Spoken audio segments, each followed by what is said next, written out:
السلام عليكم ورحمة الله وبركاته. نحمده ونصلي على رسوله الكريم. أما بعد، رب اشرح لي صدري ويسر لي أمري واحلل عقدة من لساني يفقه قولي. Mufti Zahir reminded us of COVID, and very quickly we forgot our situation and our mental, emotional status in COVID. See, we're accustomed to doing whatever we want. And it seemed like after a long time in our lifetimes, Allah subhanahu wa ta'ala put a full stop to everything. And if you remember, one of the things that came out of COVID was the mandate to wear the mask, correct? Right? Everybody remembers the mandate to wear a mask. Some people are still wearing them. Now imagine sometimes we see things, but you have to put them into perspective so that it makes some sense to us.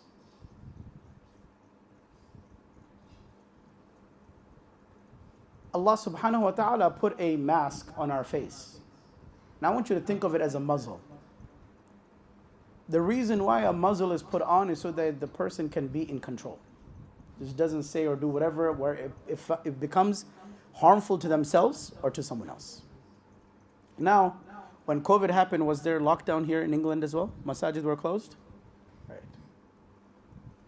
How many of you, and again this is a rhetorical question, you could answer it out loud or inside. How many of you were able to experience the Ramadan that you normally did in 2019 or all the years before that?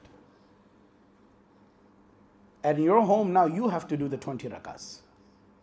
Now, how many people, raise your hand if you're brave enough, know more than 20 surahs that you could Rolodex through those 20 rakahs?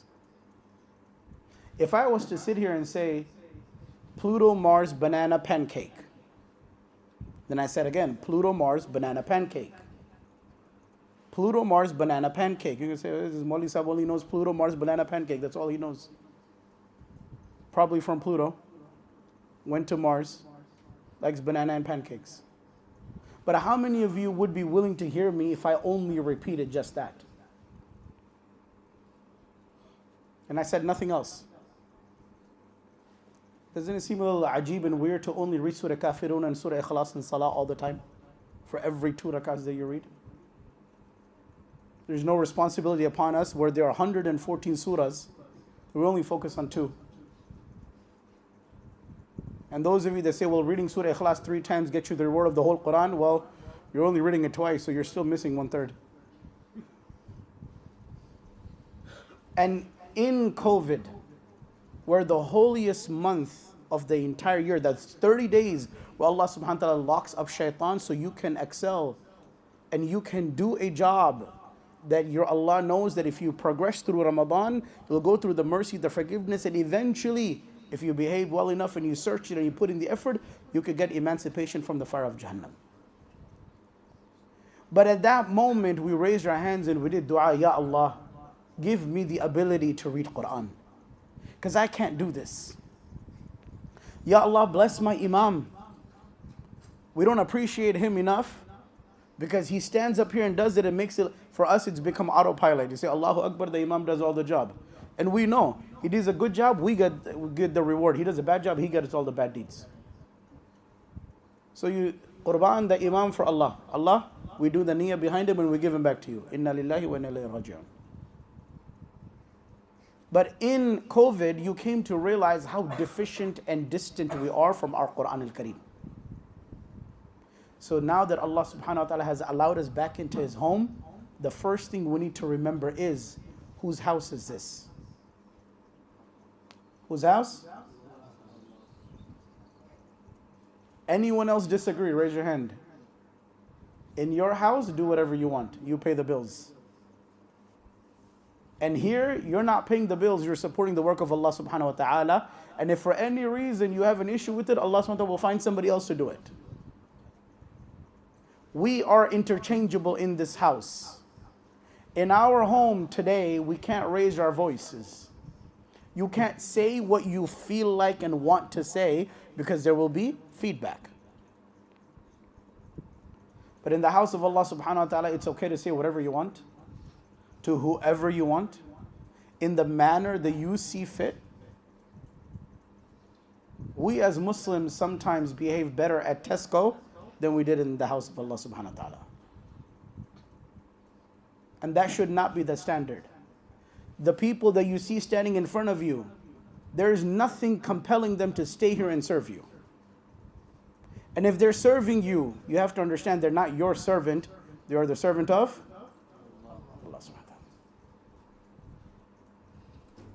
And if there is no adab, there goes half your deen. And you can't be reading Quran al-Kareem and the ahadith of Rasulullah sallallahu alayhi wasallam, and the least that you extract from that should be adab. Even when listening to the Quran, you have to shut up and listen. Doesn't mean you shirt up. Shirt up, not shirt up, pant down. Right? So there are these things that Allah subhanahu wa ta'ala has given you where you have learned, and again, you have to bring in the best of your manners when you step into those doors. Why? Because when you step into these doors, what do you say? Allahumma aftahli abab rahmatik, not abab rubbish or whatever. So when you walk in, I want you to understand this musalla right here, everyone is not gifted and fortunate to stand here. The musalla is the place of whose? Where did the first musalla come from? There you go, we're going to give you some homework today. Rasulullah sallallahu alayhi wa sallam, right? Imam al-Anbiya wal Mursaleen. He led all the Anbiya in salah where? Masjid al-Aqsa. This is not an easy job. In Ramadan, usually I request those that know some parts of Quran, if they're brave enough that day, just please give me a break, come recite Taraweeh that day. If the Imam takes a wrong breath from the wrong hole in the body, all of a sudden, mashallah, in Fatiha he gets a luqma. He, bichara, didn't get any luqma for iftar, but you're giving him all the luqma in salah and he can't benefit from it. May Allah subhanahu wa ta'ala grant us the adab of this deen, grant us the adab of Quran al-Kareem, grant us the adab of the ulama, because these are the ambassadors of the deen. And again, these are the people of Allah. You know who would defend them? And if he's defending them against you and I, we're done. It's not going to work out. Allah subhanahu wa ta'ala grant us all the tawfiq. I was going to say something else, but think of your Ramadan in COVID every time you step into this masjid. And every time the Imam is reading Quran and doing tilawah, think of it and measure yourselves. How long have you been alive? 20, 30, 40, 50 years, 60 years?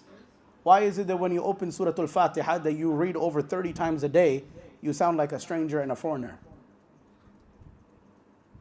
Everyone loves to come and lead. I have a condition. If you'd like to lead, please come read Surah Al-Fatiha. If your Fatiha has mistakes, one of the ways that you can judge someone's Quran al-Kareem, you don't even have to get the Fatiha.